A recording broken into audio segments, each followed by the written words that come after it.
Сано ивэн нэг юм ч юм байна даа ч одоо энэ анимыг recap ингээ анаахын мэдлийг жаахан ч гэсэн олох зорилготойгоор энэ анимыг сонгосон байгаа шүү. За тэгээд дундуур нь жаахан дүнэртэй мэдлэг олох зорилготойгоор жаахан дэлгэрүүлээд ярих гэж байна. Бид эрүүл баяа гэх юм бол өөрсдөө биеийн физиологийг маш сайн мэдэх хэрэгтэй шүү дээ. Тэгэхээр энэ аним нь яг л тийм аним ээ. Хөгжилтэй хөнгөнөр хүний биеийн физиологийн үйл ажиллагааг хүмүүст ойлгуулах зорилготойгоор хийгдсэн хөрхөн аним ээ.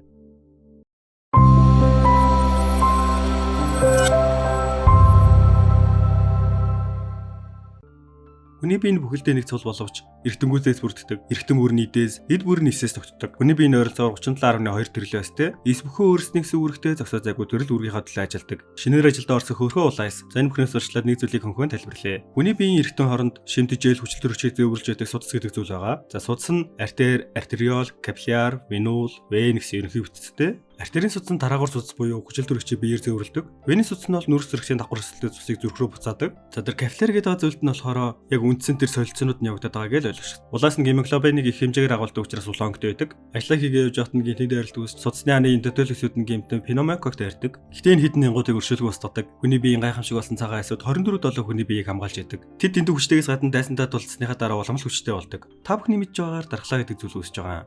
Инженеэр бол вакцинаар тайлбарлая л да. Хүний бие рүү бага хэмжээний тухайн өвчнийг үүсгэж вирусыг оруулснаар дархлааны эсүүд буюу цагаан эсүүд маань яаж ч зөвшөөрөө болоод дараагийн удаа яг тэр вирус ороод ирэх юм бол шууд танад амархаа устгадаг. Саяны аимшиг саратангуудыг шууд газар дээр нь устгасан салаа бол нейтрофил эсийн салаа. Нейтрофил эсүүд нь нийт цусны цагаан эсүүдийн Т хасыг нийцэлдэг. Энтхийн оршин суугчдын хөндлөж биширдэг. Гайхалтай хамгаалагчдын гол ажил нь бол гаднаас алдсан алдагчийг нэгийг ч үлдээлгүй устгах. Улаанаас дөнгөжл ажилд ороод ийм агуудаа гарч байгаа болохоор шок. Харин нэг нэгзгийн дарвлаа зогтчихжээ янз нь. Манай улаанаас шинэ ажилтан дээрээс нь нэлээд бүтлгүү төрч гисэн явж байгаа. Уг нь гэсэн нүрс төрөгчийн давхар эслээ уушин түргээд өчөх хэрэгтэй байдаг. Нэг гарц руу орох гэсэн чинь хүний чигээ урсгалтай вений хавхлага гэдэг зүйл таарчдیں۔ За тэгэхээр вений судасанд хавхлага гэдэг зүйл байдаг бахнэ. Гэтэ энэ зөвхөн доод хөндийн вен л байдаг. Ямар өргөдтэй вэ гэх юм бол зүрхний агшилтын хүчээр цусаар цус орж байгаа штэ. Хүний биеийн доод хэсгээс цус босон дээшлэхтэй хөндийн жигээрээ доошо татагдсан тийм үү? Тэгэхээр доороос явж байгаа цусыг дээш нь гаргахад нь буцахгүй байх буюу зүрхэн туслах үүрэгтэй гэж ойлгож болно. Хэрвээ энэ хавхлагын үйл ажиллагаа алдагдчих юм бол та нар ийм хөлтэй хүмүүсийг харж ирсэн үү? Нилээ аюултай варикоз гэдэг өвчин хүртэл болдог. Манай улаанаачин төрсө дараагийн газар ирсэн нь дэлүү. Энд нь алдарт хамгийн том цагаан эс болох макрофаг гэж нэстэй. Дараагийн орох гэж андуурсан газар нь бол лимфоцитус. Иш улаас орхон байтгаа үзэгдэж ч болохгүй. Хөргийн амт уушгинд очихгоо л төрөд байгаа штэ. Азуу царилчид нөгөө пневмококктоо зарчдаг. Юу ч болоогүй юм шиг царайлаад халгаа хаагаад үхлээ зогтож явахт нь цагаан эс ханаас юм гарч ирэл дайрахт нь нингийн өөрөөсөө ялгаруулдаг нингийн капсулыг үүсгээл зогтчихдаг. Цагаан эсүүд нэнтад болтгаараа хүчрэх болдог шиг нин ч гэсэн цагаан эсээс нэг зогтож чадах юм бол хүчрэх болдог гэдэг чинь шүү дээ. Тэр өвдөх юм бол тэр дор нэмж тандж байгаараа хүндрүүлчих юм бол ийм аюултай байх нь штэ. Цагаан эсэд бол улаастай орооцолцсон эсэх нь нэг сонирн биш. Пневмококкийг барих л чухал. Энэ нэг хурдан л устдахгүй бол амар хурдан хуваагддаг хоруу чанар маш ихтэй. Пневмококк нуушгины хатгаа үсгэж зогсохгүй. Цусны судсанд орхол юм бол бүхэл эргэтнүүд рүү дарахад тархинд хүртэл очих юм бол менингитийг ч үүсгэх боломжтой. Энэ нэг өмнөх дайрал дээр алдсан шалтгаан гэх юм бол энэ биеийн дархлаан дарангуулагдсан болохоор хангалттай цагаан эс байхгүй. Нэмэлт хүч дууссан ч ирэхгүй гэсэн үг. Цагаан эсүүд нь нэм байгаа газрыг маш сайн олж очдог. Шалтгаан гэх юм бол тэдэнд нэг танд рецептор гэдэг зүйл байдаг. Улаасч тэр газрын зураг харж байсан. Магадгүй уушгийг хайж байсан баха. Гэтэл бас нэг улаастай дарчихсан төрчихсөн юм. Тэгэхээр одоо уушиг руу явна гэдэг зорилгыг нь мэдчихсэн юм чам. Цагаан эстэй зөв уушиг руу явах болох юм байна. Дийн нарэл бүтлгүй юу? Энэ жижиг ихтүүтэй нөхдүүдийг бол ялтац эсүүд гэдэг. Хамраашин цус харах ч юм уу те. Ямар нэгэн байдлаар хүний биеэс цус харах юм бол энэ игдүүнүүд л бөлөө үсгээд цусыг тогтоодог гэсэн үг шүү дээ. Хөрхөн байгаас те. Цагаан эсийн маань рецептор гихтийг хэмжчихсэн бололтой байнга л тохиогоод хажуухан ч гадны биед байна гэдэг. Нөгөө аимшигтай пневмококкийг цусны судас руу орсон болохыг нь хэлэхэд өндөржүүлсэн бэлэн байдалд орж лимфоцит эсүүдийг хөдөлж эхэлсэн болохыг зарладаг. Устгагч тестийн салаа буюу эс ордуулагч тест эдэн төршөөл гэж байхгүй. Нэг жална халдвар дөрцсөн байж болцсошгүй эсийг жална. Манай орчин бушинхал ажлаар өргөжүүлэх гэж байхад нь шууд тестийн салаан дарга нэрснэ. Наавлаа эсээ юугаа хийгээд авлаад явдаг. Пневмококк шин тэжээлэгтэй альфа эсийг задалдаг нэг. Гэтэл товчондоо бол тэжээлийн бодис төвөрлөдөг улаан эсүүд нь хамгийн амархан байл гэсэн үг. Цагаан эсийг дагаж явсан болохоор арайч төршлөх уушгинд ирдэг. За тэгэхээр дахин нэгэн тайлбар. Уушгинд хэрхэн яаж ирсэн бэ? Маш амархан тайлбарлая. Зүрхнээс аорт гэдэг том судас гараад тэгээд цаашаа артерийн судснууд нь эдэсүүд рүү хүчил төрөгчийг тараагаад буцалтаа вений судсаар явна зүрхэнд очдог. Зүрх нь өөрөө 4 камертай. Баруун тосгоор баруун ховдол, зүүн тосгоор зүүн ховдол. Зүрх рүү буцаж ирж байгаа вений судасчаа дээд доод хөндий вен гээд баруун тосгорт ирж байгаа. Тэгээ баруун тосгороос доошоо баруун ховдол руугаа ороод тэгээ зүрхний агшилтаараа баруун ховдлоос хоёр уушиг руу явж байгаа байхгүй юу? Тэгэл уушгинд очиж хүчил төрөгчээр баяжаад за зүүн тосгорт ирээд зүүн тосгороос зүүн ховдол руугаа ороод зүүн ховдлоос буцаад аавартаараа гараад гэсэн циклээр явдаг. Сонирхолтой байж магадгүй гэдэг нэг зүйлийг хэлье л да. Та нар зүрхийг ингэж цохилдог гэж бодож байна уу? Тэгээ яг үнэндээ ингэж цохилдог. Эхлээ баруун зүүн тосгорууд нагшаад хоёр ховдолд өрөх үед нь ховдлууд нагшдаг. Тэгэхээр тосгуур ховдол гэж ашдаг байна шүү дээ. Манай улаанаа чаа тээсийн хэлсэн үгнээс болоод өө айдас үдэс Аригжил цагаан эсээс алдаг. Нөгөөд нь пневмококко хайгаа бөөний болж хахад манай хүч баруун зүг уушгины аль руу нөрхөө мэдэхгүй. Төөрч аригжил болоод очиход хэл хэлхсэн цуц руу орхоо мэддэггүй. Чавс зүг хэлхсэн цуц руу л орчих юм бол цулцсан тачаагаа хүргэж өгөөд шинэ ачаа авчмаар байдаг. Бөөний болцоо ударсан явж байхад нь азар дэд курсийн нэг чинь таарад яаж газрын зураг уншихыг зааж өгөө явдаг. Тэгэл арайгээ цулцангоо олсоо чинь нөгөө пневмококча ачаанд нутсан байгаа байхгүй юу. Тэгэхээр цагаасан маань рецепторын зөвлөл ажиллаад байсан юм байна. Ингээл хөтийн байна гэж бодоод өөрөө зүхтий гэсэн ч өөрөөсийг өхүүлгүйгээ бусдыгаа хамгаалал амар хөрхөө. Энэ үед нь цагаас хан цөмцөхөөл ороод ирдэг. Цагаасууд бол нүүдлэгч эсүүд буюу эдийн дотор чөлөөтэй хөдөлж чаддаг эсүүд. Нэгсэндээ бол ямар ч ханыг нэвтрэн дайсны байгаа газрыг олж өчтэй гайхалтай эсүүд. Манай залуучи өөрөө рецептор нь улаасаас олдох үед зүгээр усныг анзаараад ямар ба нэгэн зүйл болсныг мэдээд ирсэн. Хоёр талаасаа хөгжөд хүчтэй олчихсон нэлээд ширүүхэн дулаан болж байхад улаас тулааны хэлбэр дээр хүрээд ирэхтэн "Үгүй цаашаа вэ? Энэ ийм хүчтэй болсон болохоор би ойрон тулаан хийж чадахгүй байна." Гэтэл өөрөө хоцол талыг шууд хэлждэг нас. Тэрийг сонсон пневмококча шууд л ойрон тулаан давуу талтай байна гэж тариад ирэхтэн зогтож байгаа л өрхөнд унгаачдаг. Зориод бронхын гуурсан дээр ирэнгүүтээ рецепторыг нөтгчүүлээд өрхөнд оруулаа барьцсан байхгүй юу? Одоо бронх дотор баригдсан хэрэг одоо яа гэсэн үг та нарыг тахад өстэй. Найтайгаал бууж мэт бие зайлуулна. Улаас маш хөрхөө дахиад уулзах уу гэдэг амаа данж боломжгүй л дээ. Цагаас улаас аль аль нь тэр гэж хэлэх боломжгүй шүү дээ. Гэтэ нэг л ертөнцид байгаа юм хоног зэнийг өдөр дахиж уулзах байлгүй. Сая таны интернет гацсан уу? Тэгвэл Facebook дээр Бат Эрдэнэ Бадам цэцэг гэж хайгаад Starlink-ийн талаар дэлгэрэнгүй мэдээллийг аваарай. Монгол улсын хаан ашиглах боломжтой хязгааргүй дата бүхэн өндөр хурдны интернеттэй таныг танилцуулах болно.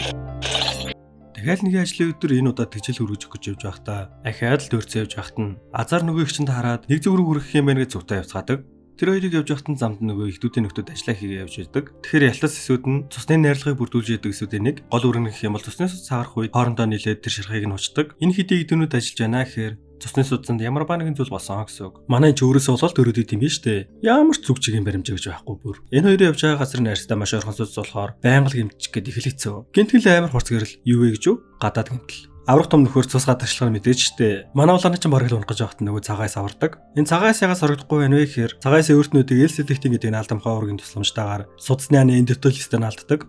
Эдгээр аимшигтай харагдаж байгаа ч гэсэн үнийг хэрэгтэй бол хөнхөн шалбархаа. Эсүүдийн хувьд ийм аимшигтай харагдаад байгаа. Шалбархаа гэдгээр том шархыг бодох юм бол хурдан амьдч хэлээ. Анхаасаа өмнө нэг аимшигтай юм болдог. Ямар ч хамгаалтгүй болсон юм луу чин арсны гадаргуу дээр байсан нэм бактериудаас эхлээд агаарт байгаа нэм бактериуд хүртэл орно. Жишээлх юм бол энэ шаргал нөхөр бол Altlex staphylococcus арьс улаан арсны нөхцөлд амьдардаг эсрэг төрөгч. Энэ хоруу чанар маш өндөртэй. Дамжаарах зам арсны гэмтэл хоолны хордлого, уучигны хатгаа, менингит, үжил гэж зөндөө олон зүйлийг үүсгэж чадвартай. Нэлийн ширүүхэн дээрсэн тайзнуудтай хамгийн ихэнд тэмцдэг зэргүүд нь цагаас дундаа нейтрофилис мөн дээр нь гэмтэл гарсан болохоор яалтаа хэсэг газрын судсууд нь агшдаг. Ерөнхийдөө судсууд нь автоматар агшаад алга цусныхаа хэмжээг багасгаж байгаа. Хүний бие чи ийм гайхалтай охино штэ.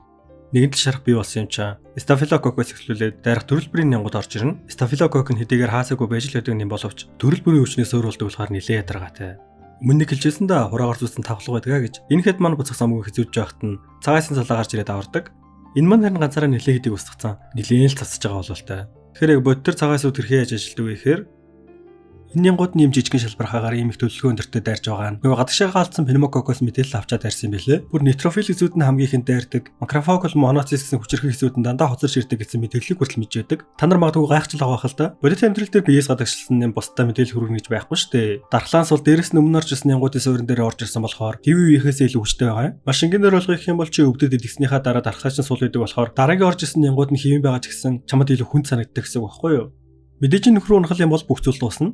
Ийм хүнд нөхцөлөөлийг макроцит, моноцит аль нь ч биш. Хоромхон зуртал нөхцөл байдлыг өөрчилж чадах мэрэгчлэлтүүд байгаа. Хинбэ гэж юу? Нөгөө ялтас хэсгээс нөгөө элдвнүүд цус бүлгэнүүлэгч хүчин зүйлүүдэд бариул элдвүүтэй ажлуудаа хийж эхэлж байгаа. Фибринүүдэд бүлгэнүүлэгч хүчин зүйлээсээ холбоод вилбрантын хүчин зүйлгэх холбогч уургийн тусламжтайгаар эцэгч шархыг битүүлдэг. Үүний дараа бүлгэнүүлэгч хүчин зүйлсгэх уургууд эцэгснээр эцэст нь фибрин болон ялцсууд нь нийлэгжин бүлгэнэлт үүсдэг. Ингээд шарх битүүрээд нэмжтээс орж ирэхгүй юм чаа. Үлцэн хэдийг нь устгаал болно шүү дээ. Ийм их ажил болоод тав үүсгэж байхад та нар шалбархааныхаа тавыг болоод идэг шүү. Оолж үгүй шалбархааныхаа тавыг битүү болж байгаараа за. Гэтэ тэр тав гэдэг байгаа юм чинь цагаан сулаа эсүүдийн биеийг ашиглаа. Битүүч тав тогтоодог байхгүй юу? Үүнийг хоёр дахь гемостаз гэдэг. Харахгүй газар хинж байхгүй орчин тусны тусгах чимэрний сүр энерги газар. Гинтгэл зомбинууд яриад гараад ирдэг. Мэдээд цагаан эсүүд бол хаасаагүй байж л байгаа. Энэ төрч гсэн байгаа бацаан уг нь бол тийс аахгүй юу? Үүсэд удаагүй эсрэг төрчдөд тулалцж үзээгүй санамжис. Уг нь бол нэг удаа таарал яаж тулдаг учраас олчих юм бол дараа нь чиг хэддэг нөхөр болно л гэсэн үг. Өөрхий зомбинууд нь 99 байсан боловч томгийн вирусээр халдварлагдаад өгчихсөн. За вирус гэдэг зүйлийг манайхан бол ковид гэдэг зүйлээр сайн мэдж авсан шүү дээ. Энэ бол ханиа том үүсгдэг томгийн вирус. Дотроо ABC гэсэн 3 том бүлэг хуваагддаг. 38 хэм хүртэл халуурна, толгой өвдөн, үе мөч өвдөн, булчин татна гэсэн шинж тэмдгүүд илэрдэг. Энд нэг чухал зүйлийг хэлье. Магадгүй эцэг эхчүүд үзчихэж магадгүй. Вирусын халдвар хүний биед орж ирсэн бол эхний 48 цагт л вирусын эсрэг юм ууж шиж вирусын өвчлийг зогсоодог. Түүнээс хойш томгийн вирусэнд ямар ч вирусын эсрэг юм уугаад ямар ч үр дүн өгөхгүй зүгээр л мөнгө өрөөд байгаа гэсэн үг байхгүй юу? Гэхдээ бүх вирусанд юм уу гэвэл үгүй. Жишээлх юм бол herpes вирус нэх юм бол 24 цагийн дотор, ковид вирус ах юм бол 5 хоногийн дотор бактери вирус эсрэг юм уу. Харин хепатит B-ийн хувьд бол идэвхжил хэлэлцэн даруйдл урт хугацааны эмчилгээг хийх нь. Тэгэхээр яг ямар төрлийн вирус вэ гэдгийг нь маш сайн мэдэх нь чухал. Манай цагаас ч ар хамгаалаарай гэж тулдах гэж байхгүй нөгөөх нь тусч болохгүй байхад нь сүрлэг төмөрч ирчихсэн царайлаг өөртөө итгэлтэй байгаа юм шигтэй эмэгтэй. Түүнийг макрофагс гэдэг хэдэн зуун биеийнх нь хамаагүй инээж байгаа л дунд нь эргэлдчихдэг жинхэнэ алуурчаа. Бид томоогийн бэгийн төрлийн вирус нэвтрэлцнийг нь дархлааны төдгөөс мэдээлчихэж байгаа юм чаа. Энэ ч гэсэн хүний биед болдгол зүйл. Дэндрит эсүүдийг ашиглан бүхэл эрхтэнд мэдээллийг дамжуулдаг. Вирус нэг л орж ирсэн гэдэг мэдээлэл орж ирэх юм бол дархлааны эсүүд бүхэлдээ төргөө авч хөдөлж эхэлдэг. Учир нь юм бол нэг вирус л ороод ирэх юм бол аимшигтайгаар хурдан үржиж эхэлдэг. Энэ сахалтай залуу бол memory cell буюу санамжис устгагчтай эсийн нэг хэсэг ба өмнө гарч иж байсан өвч үүсгэгчийг дахин тарих үед нь дархлааны эсүүдийг хэрхэн яаж хурдан эсрэгүүцэл үзүүлэх вэ гэдэг зааварчилгаа өгдөг зааварлагч. Тэнцээ байгаа цагаан эсүүд ямар ч өчөлгүйгээр бүгдийг нь устгаж байхад энэ маань сугараад ах юм. За дараагийн удаад дэлгэжгүй тэгээс болох уу? Гэтэ хит их хайсандаа болоо зогтож яваад дендритистэй таардаг. Энэсийг өмнө дурдсан да. Нэм болон вирусын халдвар авсан эсүүдийг эсрэг төрөгчөж илчлээ дархлааны эсүүдэд мэдээллийг дамжуулдаг эс. Хөөрхөн юу ч хийж чадахгүйдэг юм шин өөрийгөө буруутгах сул доройдоо гутраа байж ахт нь дендритис үрдэж ганцаараа биш. Анханасаа хүчрэг төрдөг нэг ингэж байхгүй штэ. Бүтээгдэг байхгүй юу? Нөгөө айхтар ирч хүчтэй алуурч нөхдүүд чинь хүртэл залуудаа гожрол байсан гэдгийг нь мэдээд бас ах нарын хатургаад байгаа нь өөрийнх нь төлөө байсан гэдгийг нь ойлгоод нүдний гэрэлтэн ажиллах урам нь орж тээс итгэвчдэг. Гэтэ зүгээр л нэг рэндом гай гарч ирснээр урмаар болоод хувирчиж байгаа юм болов шүү байхгүй юу? Дендритисийн бас нэг нөлөө бол тээсүүдийг итгэвчүүлэх. Даны талбар бол нэлээд хүнд. Вирусыг таацаагүй цацагцаар, шинэ охирогчд ч нэмэгцээр, дайсны тоо цаг өнгөрөх тусам нэмэгднөхөөс шасагдахгүй. Жинхэнэ асуудал. Томог вирусын үржил гэдэг нь нэг ширхэг байсан бие 8 цагт төр 100 болдог. Өдрийн төрөл тэр 100 ширхэгэн тус бүрдөө үржээд хэдэн сая болдог. Үнэхээр амар уустай. Байдал нэлээд хүндрээ төлдөж явахт нь эцсийн найдвар гэлтэл ханд хэлб зохиолныг булчинлагаар хүрээд ирдэг. Хин байхаа манай нөгөөжүүлдэг. Бүр жинхнээсээ хүчрэг тээс болчихсон. Бас дээрээс нь олширчихсан. Нэмэлтээр бүр бэвс хүртэл эсрэг биеийг давчирдаг. Нэм болон вирусын эсрэг бие гэж нэрлэгддэг зэвсэг нийлэгжүүлдэг лимфоцитийн нэг төрөл. Уг нь бол биес хүчтэйлтэй. Гэтэл тэдэнд саяхан л жулдааг байсан гар нь цалааныхаа хамгийн хүчтэй болсон байгаа сонирн байгаа юм шиг үлээ. За одоо бол баруунслоогүй өрштэй биш үү? За энд ягаад халуус татлагчваа гэж юу? Хүн халуурна гэдэг чинь маш сайн зүйл байхгүй юу? Зөвхөн л физиологи үзэгдэл. Гэтэ яг тогтсон хэмжээ байгаа л да. Биеийн химийг нэмснээр гадны биетэд үржлэлийг удаашруулж хүн дархлааны хариу урвалыг хурцсахдаг. Халуургал эхлэнгүүт л учир зүггүй халуун буруулах юм өгөөд тэр нэг талаараа буруу байхгүй юу? Яг нэг талаараа санаа тавьж байгаа зөвлөлтөө.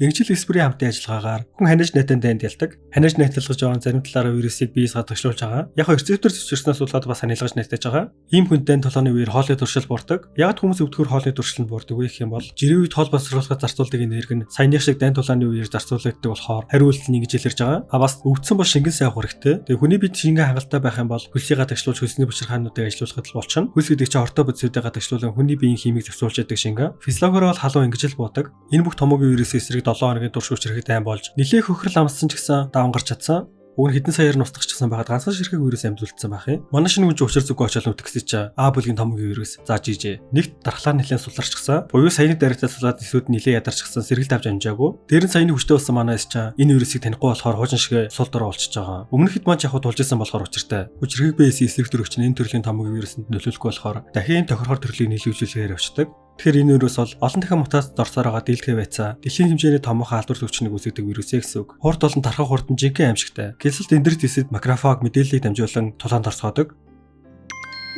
Нэгэнтэл эрүүл мэндтэй холбоотой зүйлийг ярьж байгаа юм чи өмнө дурдж байсан Meiji шоколадын ашигтай талуудыг дурдъя л та. Meiji өнгөрсөн 99 жилийн турш хамгийн сайн орсон найрлагыг сонгоо. Өрөөц бүгэд давтагшигын хамтыг бий болгохын тулд бүхэл нөөц уулзалтыг зориулж ирсэн. Какаон дотроо полифенол гэдэг нийтлэл нь биеийг хоригжуулах хүчтэй антиоксидант чанартай бөгөөд хүний цусны эргэлтийг сайжруулан хөгшрөлтийг удаашруулж арцыг залуужуулах, ой санамжинд болон тархины үйл ажиллагааны цаанаар нөлөөлдөг давуу талтай. Meiji сүтэж эхлүүлсэн жижиг нэг блок нь дунджаар 4 г, түнд нь 52-оос 59 мг полифенол агуулдаг ба энэ дундаж бүтээгдэхүүнтэй харьцуулах юм бол 50-70% өндөр агуулмжтай юм.